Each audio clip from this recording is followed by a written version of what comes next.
السلام عليكم ورحمة الله وبركاته. إخواني الأعزاء، السلام عليكم ورحمة الله وبركاته. اللهم صل وسلم على سيدنا محمد وعلى آله وصحبه أجمعين. رمضان كريم، صيام مقبول، ربي يوفقكم في شهر رمضان الكريم ويتقبل الطاعات. رجعنا معكم مع فيديو جديد عن المحمية والفناجس. عندي هاي الفناجس. شوفوا، أنا جبت 3 أزواج أو زوجين، فكانت نفس هذا الشكل اللي مو الأبيض، اللي صدره أسود، وهاي النثية اللي على اليسار، العفو، على اليمين، اللي هي لونها رمادي أو أشبه بالرصاصي. فقاموا يطلعون غير ألوان، غير أحجام، منها الرصاصي ومنها الثلجي، وهذا الأبيض. أبيض طبعا تمام، فتصوروا هذا طالع من هذا. بعدين هاي على أساس جبتها دبدوب، فبعض الأخوة يقولون أصلا حتى هذا واحد من عندهم شكله عصفوري، بس هي لأنه تطير ما أقدر أسيطر عليها، ما تخاف من الكاميرا فما أقدر أصورهن. هسه حتى أنا دا أصورهن شوي من بعيد وما دا أتحرك على مود حتى ينزلون على الأكل وأقدر أصورهن. دا تشوفون هذا اللي منقاره أسود، هذا بعده فريخ، فظهره مو مثل ما تشوفون، مخطط أو شكل العصفوري ورصاصي، مو مثل أمهاته.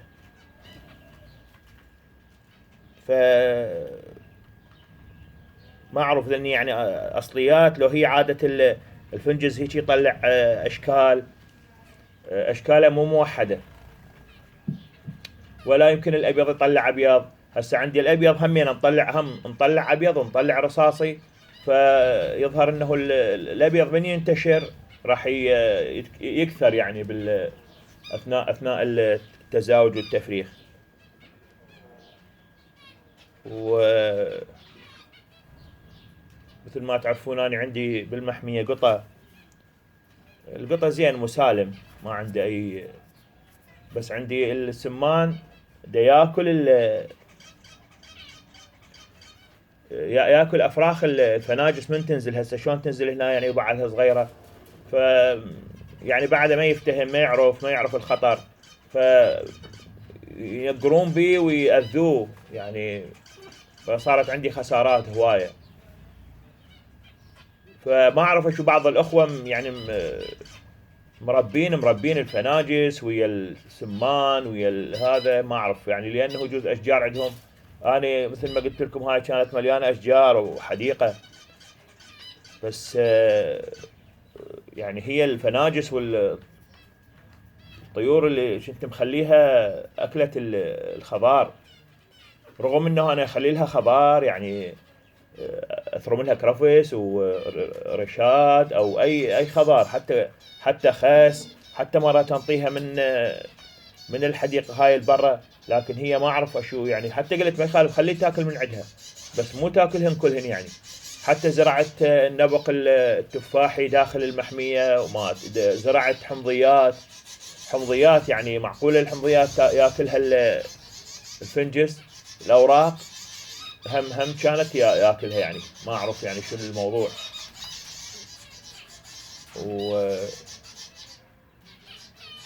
وحاليا فناجس موجود، والحمام الملكي هم مدى يتزاوجون،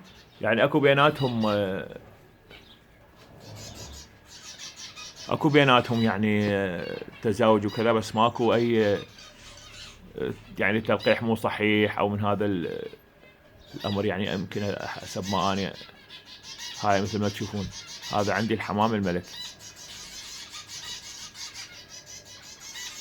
هذني ذاك الفحل، وهاي اللي جاي النتية.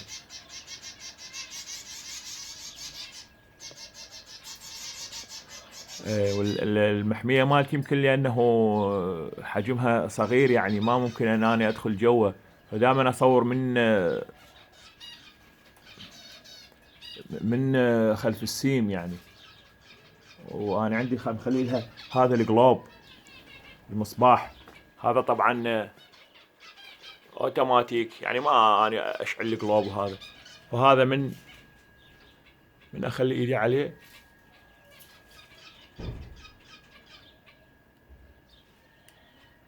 هاي شوفوا، هذا الاوتوماتيك،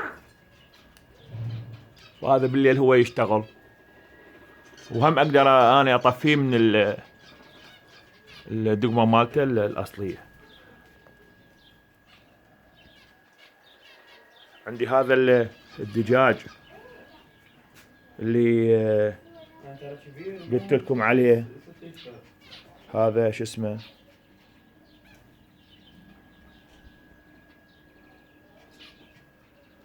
اللي قلت لكم عليه. خلينا نصوره، مدى يتصور. طبعا ظلت 5 لأنه دجاج أشبه بالأسود، لأنه يعني من تنطيه أكل ياكل ما يشبع، من تحاول أن تخلي له أكل، تخلي له ماي، يعني ينقني، يجي عليك أو يتعلم عليك أو يتعود، بس مال يعني ينقرون العلبة اللي حاطط بيها، ينقرون الطاسة اللي مخلي بيها، ينقرون العفو البريق مال الماي من تخلي لهم ماي. ما أعرف يعني، هاي هيك، هذا جوع جشع ما أعرف. ومع أنه أنا ما هذا وجبات موجودة، حتى عندي هذا الصمون، أجيب لها صمون طبعا إضافة للعلف، يعني إضافة للعلف عندي علف مخلي لها علف. هذا العلف، هذا علف، وهذا علف، فمنوع لها أشكال، حبوب على علف، دواجن على غير أمور. وحاليا في مشروع يعني بعد ما كملان في طور التحضيرات. هاي جبت كبر مال الثلاجة قديمة، ودا اسوي مشروع لفقاسة. انا طبعا اقدر اشتري فقاسة، واقدر اشتري امور متحكم او هاي الاشياء جاهزة، بس انا احب دائما اصنع الاشياء بنفسي، يعني من اشياء